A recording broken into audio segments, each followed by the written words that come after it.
Salam alaikum.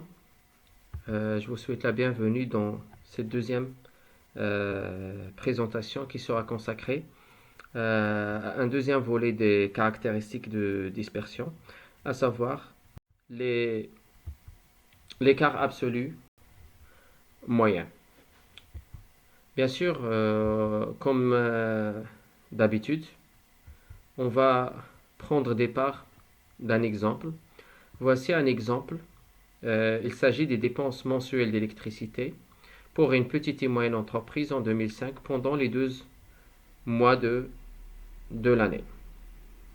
Comme vous pouvez voir, donc on a la consommation en dirham, puis on a un certain nombre de paramètres. On a l'écart, puis on a l'écart absolu moyen. Bien sûr, le sujet de cette vidéo, c'est de connaître comment on va calculer l'écart, comment on va calculer l'écart absolu moyen, et surtout quelle sera l'utilité et l'usage et l'interprétation de cet indicateur.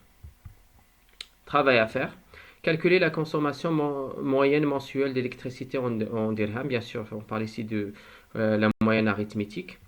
Pour deuxième question, pour chaque mois, calculer l'écart de la consommation par rapport à la moyenne. Donc on va faire l'écart. Consommation moins la moyenne arithmétique, qu'on désigne par EI. Troisième question, calculer l'écart mensuel moyen. Ça veut dire la moyenne arithmétique des écarts, ou autrement dit la moyenne arithmétique de EI, qu'on désigne par EM. Puis enfin, pour des problèmes de commodité, on va devoir calculer un autre paramètre, à savoir l'écart absolu moyen, c'est-à-dire qu'on va faire la valeur absolue des écarts, puis on va calculer la moyenne arithmétique. Et bien sûr, la ligne C, il n'y a pas de ligne C puisqu'on ne va pas la remplir dans cette vidéo. Elle sera consacrée à une vidéo prochaine. On commence par la consommation moyenne. Donc la moyenne arithmétique de la consommation, on va faire la somme des consommations, puis on va diviser par le nombre de modalités, c'est-à-dire par 12. On va obtenir une moyenne de 1400 dirhams par mois d'interprétation, comme on a déjà fait pendant les séances précédentes. On a dit que pour l'interprétation, on va dire que l'entreprise a consommé en moyenne 1400 dirhams d'électricité. Ça signifie que en moyenne, l'entreprise il consomme chaque mois 1400 dirhams d'électricité.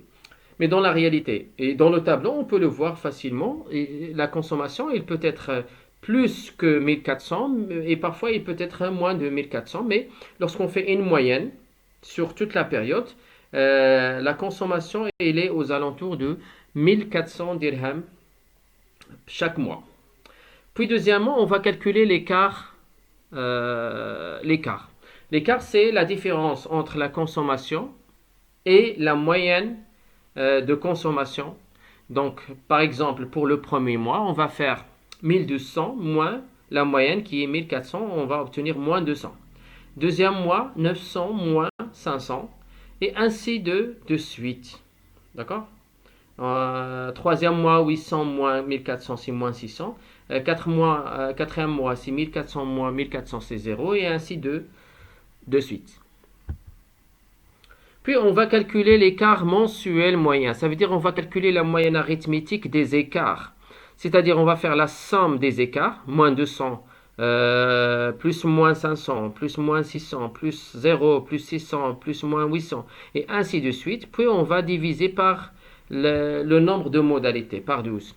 On va obtenir 0. Et c'est normal, car il y a une propriété qui dit que la somme des écarts par rapport à la moyenne, il est toujours égal à 0. Donc ça sert absolument à rien de faire une moyenne des écarts par rapport à la moyenne, parce que le résultat il sera toujours nul. Et bien sûr, pour contourner ce problème-là, cette limite, on va calculer l'écart absolu moyen. Ça veut dire qu'on va faire la valeur absolue des écarts. Ça veut dire les écarts. Donc moins 200, on va la remplacer par 200. Moins 500, on va la remplacer par 500. Et ainsi de suite. Donc on va obtenir que des chiffres positifs. Et comme ça, on va pouvoir calculer la moyenne arithmétique, et bien sûr, cette fois-ci, il sera appelé l'écart absolu moyen. Comme vous pouvez voir la définition, l'écart absolu moyen est la moyenne arithmétique des valeurs absolues. J'insiste ici, ce sont des valeurs absolues des écarts d'une série statistique à leur moyenne arithmétique. Donc on va faire la somme des écarts absolus moyens divisé par le nombre de modalités grand N. Donc comme vous pouvez voir, donc, la seule différence par rapport au tableau précédent, c'est qu'on a remplacé les EI par les UAM. Ça veut dire qu'on a fait la valeur absolue de chaque écart. Donc moins 200, il devient 200, moins 500, il devient 500 et ainsi de suite. Maintenant, on peut faire la moyenne qu'on appelle l'écart absolu moyen. Donc 200 plus 500 jusqu'à la fin, divisé par 12, donc c'est 600 dirhams. Maintenant, ce qui est le plus important après le calcul, c'est surtout l'interprétation. Donc, comment on peut interpréter 600 dirhams comme étant un résultat? Comme j'ai dit tout à l'heure, j'ai dit que la consommation réelle, elle n'est pas égale à la moyenne, elle n'est pas égale à 1400. Il peut être égal à 1400, mais souvent, il est soit plus que 1400, soit il est inférieur à 1400. Ce qui fait qu'il y a un intervalle de variation, il y a des différences entre chaque mois et l'autre, parfois plus, parfois moins. Donc, d'où l'intérêt de calculer l'écart absolu moyen qui permet de situer cet intervalle de variation.